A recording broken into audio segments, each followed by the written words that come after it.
In this video, we'll take a look at how we can start a time-weighted average price order, or TWAP, in the Volven terminal. First, we will go to the ticker module and click Buy or Sell to open the strategy creation panel where you can customize our strategies. Let's choose the size of the order first. Then we can activate Price Limit, which acts as an upper barrier for buying or a lower barrier for selling. This barrier prevents your strategy from trading at an unfavorable price.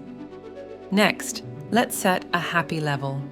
This is where we set at what price we will feel happy to fill the entire remaining order.